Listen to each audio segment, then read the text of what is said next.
Hi hello నమస్తే. నేను journalist Sai. ఈరోజు సీఎం, డిప్యూటీ సీఎంల మధ్య దాదాపు 3 నెలల గ్యాప్ తర్వాత ఒక మీటింగ్ జరిగింది. చంద్రబాబు నాయుడు గారి ఇంటికి పవన్ కళ్యాణ్ గారు వెళ్ళారు. యాక్చువల్గా ప్రజలందరూ అనుకుంటుంది, వీళ్ళు కూడా రాజకీయ వర్గాల్లో వదులుతున్న పిల్లర్స్ ఏంటంటే, రాబోయే అతి తొందరలో బహుశా 2 రోజుల్లో, ఇవాళ 3వ తారీఖు కాబట్టి 5వ తారీఖు రాజ్యసభ సంబంధించిన చివరి డే అనమాట ఆ రోజు. కాబట్టి పేర్లు అనౌన్స్ చేయాలి. ఆంధ్ర రాష్ట్రం నుంచి దాదాపు 4 రాజ్యసభ స్థానాలు ఖాళీ అయిన ఆ 4 రాజ్యసభ స్థానాలకు సంబంధించి 4 పేర్లని వీళ్ళు పంపించాలి. సో వినిపిస్తున్న టాక్ ఏంటంటే, ఒకటి జనసేనకి, ఒకటి బీజేపీకి, 2 టీడీపీకి ఉంటాయి అనేది వాదనలు వినిపిస్తున్నాయి. మరి ఆ ఒకటి ఎవరికి ఉంటుంది జనసేనకు సంబంధించి, బీజేపీలో ఎవరికి ఇవ్వాలి, టీడీపీలో ఎవరికి ఇవ్వాలి, ఈ అంశాల గురించే ప్రధానంగా చర్చ నడిచినట్టు వీళ్ళు మీడియాకి ఇచ్చారు, బయట మొత్తం చెప్తున్నారు. కానీ జరిగింది అది కాదు. యాక్చువల్లీ జరిగింది వేరే ఉందనేది అత్యంత విశ్వసనీయ వర్గాల సమాచారం. సహజంగా పవన్ కళ్యాణ్ ఎప్పుడు తెరపైకి వస్తారు?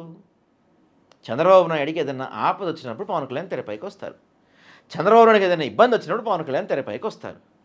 ఇప్పుడు కూటమి ప్రభుత్వానికి ఏదైనా బ్యాడ్ నేమ్ వస్తుందా, ఏదైనా ఇబ్బంది కలుగుతున్నా అప్పుడు పవన్ కళ్యాణ్ బయటకు వచ్చి ఆయన స్టైల్లో ఊగిపోతూ ఆవేశంగా కొన్ని స్పీచ్లు ఇచ్చి ఏదో ఒక సీన్ క్రియేట్ చేసి మొత్తం ఇష్యూని మొత్తం డైవర్ట్ చేస్తారనమాట.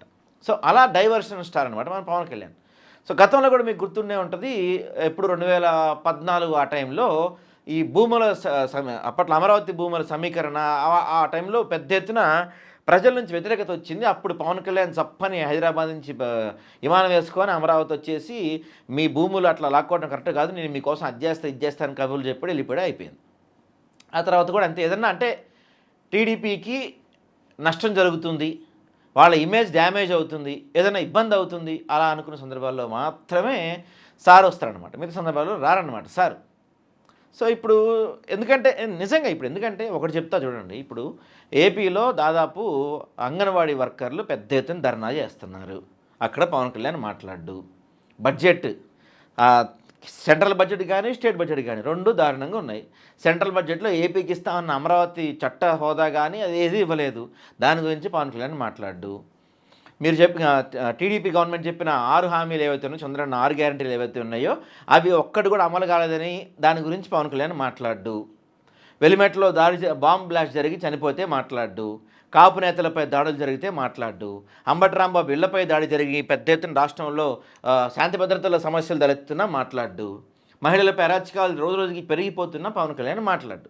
కానీ కూటమికి, టీడీపీకి, పర్టికులర్గా టీడీపీకి ఏదైనా ఇబ్బంది వస్తే మాత్రం పవన్ కళ్యాణ్ ఈగలా అక్కడ గెద్దలా అంటే నా ఉద్దేశం అంత స్పీడ్గానే అక్కడికి వచ్చేస్తారని నా ఉద్దేశం అండి. సో ఇప్పుడేంటి ప్రాబ్లం ఏంటి? వరుసగా దెబ్బ మీద దెబ్బ పడుతుంది కూటమికి.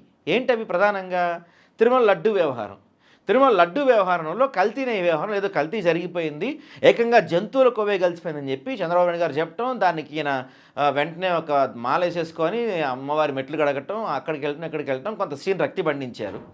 తర్వాత సిట్ రిపోర్ట్లో ఎక్కడా కూడా దాంట్లో జంతువుల కొవ్వు కలవలేదని ఒక క్లియర్గా రావడంతో దాన్ని ఎలా వీళ్ళు మలుచుకోవాలి, ఏం చేయాలో అర్థం కాక నానా సతమతం అయిపోయారు. అంటే ఏదో ఒక ఇష్యూ తీసుకొచ్చి దాన్ని జగన్ మీద బురద జరుదాం అనుకున్నారు లడ్డు అంశం. కానీ అది ఏమైంది, తిరిగి అటు తిరిగి బూమరాంగా వీళ్ళకి కొట్టింది. అదొక దెబ్బ తగిలింది. రెండో దెబ్బ ఏందయ్యా అంటే, జగన్మోహన్ రెడ్డి గారు ఒక ఆలయానికి వెళ్ళి అక్కడ హోమం అవి నిర్వహించారు. అక్కడ మళ్ళీ అక్షంతలు అటు ఇసిరేసారు, తీర్థం దాక్కుండా ఇసిరేసాడు, ఇలా ఏదైనా చేద్దామని ఒక ట్రై చేశారు. అక్కడ కూడా వీళ్ళు అనుకున్నది వర్కౌట్ అవ్వలేదు, సీన్ రివర్స్ అయింది. దాంతోపాటుగా బీఆర్ నాయుడు వ్యవహారం. ఇప్పుడు యాక్చువల్గా ఇప్పటికే తిరుమల లడ్డు విషయంలో మిగతా విషయాల్లో జగన్ని విలనం చేసేసి వీళ్ళు హీరో అయిపోవాలని విపరీతమైన ప్రయత్నాలు చేశారు. ఎన్నో ఈ అడ్డంగా సృష్టించారు, ఎన్నో కథలు నడిపారు, ఎన్నో ప్రసారాలు చేశారు. ఎక్కడ వర్కౌట్ అవ్వాల. అరే అసలే మనం చేస్తున్నాయన్నీ రివర్స్ అవుతున్నాయి, ఎట్రా బాబు అని చెప్తూ మూలుగుతూ ఉంటే, మూలిగా నక్కపైన తాటిపండు పడిందంటారు చూసారు. అట్లా అసలే వీళ్ళు మూలుగుతూ ఉంటే వీళ్ళపైన వచ్చి తాటిపండు పడింది. ఏంటది తాటికాయ? బీఆర్ నాయుడు వ్యవహారం. సో ఈ వరుసగా ఇప్పుడేంటి, జగన్ని హిందువుల ద్రోహి, జగన్ వేరే మతస్థుడు ఇలాంటి ప్రచారం చేసి హిందువుల ఓట్లు మొత్తం పోలరైజ్ చేసేసి ఆంధ్ర రాష్ట్రంలో మత రాజకీయాలు స్టార్ట్ చేద్దామని వీళ్ళు ఒక స్ట్రాటజీ తీశారు. అది అట్టర్ ఫ్లాప్ అయిపోయింది. ఆ స్ట్రాటజీ ఎవరైతే హిందూ ద్రోహి అని చెప్పారో ఇప్పుడు అతను హిందువుల మనిషి అయిపోయాడు జగన్మోహన్ రెడ్డి. వీళ్ళు ఇప్పుడు హిందూ ద్రోహులుగా మారుతున్నారు. ఎందుకంటే వరుసగా వీళ్ళకి రివర్స్ అవుతున్నాయి. దాంతోపాటు టీటీడీ చైర్మన్ కొన్ని వ్యవహారాలు కథలు ఈ మొత్తం బయటకు వచ్చినాయి కాబట్టి ఈ మొత్తం కలిపి వీళ్ళకి బూమరాంగ్ అయిపోయింది.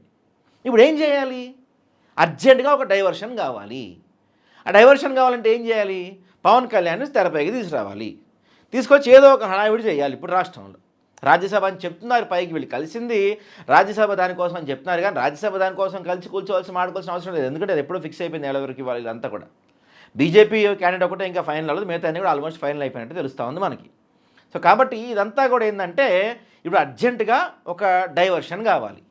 ఇవన్నిటి నుంచి ఒక పక్కన చూసుకుంటే రాష్ట్రంలో పెట్టుబడులు పెట్టిన వాళ్ళు రాష్ట్రం నుంచి పారిపోతున్నారు, అంగన్వాడీలు, తర్వాత వీళ్ళందరూ ధర్నాలు చేస్తున్నారు, రాష్ట్రంలో ప్రజలు ప్రభుత్వాలపై తిరగబడుతున్నారు. ఓ పక్కనేమో ఈ లడ్డు వ్యవహారం ఇవన్నీ తలకి చుట్టుకున్నాయి. వీటన్నిటి నుంచి ప్రజల్ని ఏమార్చాలి. ఇప్పుడు ప్రజల్ని ఏమార్చాలంటే ఏం చేయాలి? ఎవరు కావాలి? ఇలా మన పవన్ కళ్యాణ్ కావాలి. ఎందుకు కావాలి? డైవర్షన్ స్టార్ కాబట్టి. ఇప్పుడు ఈయన ఏదో ఒక అంశం తెరపైకి తీసుకొస్తారు, ఏదో ఒక అంశాన్ని ఏదో ఒక తీసుకొచ్చి ఈ మొత్తం కూడా డైవర్ట్ అయిపోయేలా చేస్తారనమాట. కేవలం దానికోసం మాత్రమే వీళ్ళ మీటింగ్ జరిగింది తప్ప అక్కడ ప్రజల కోసమో లేకపోతే ఇంక దేనికోసం ఉద్ధరించడానికైతే కానే కాదు.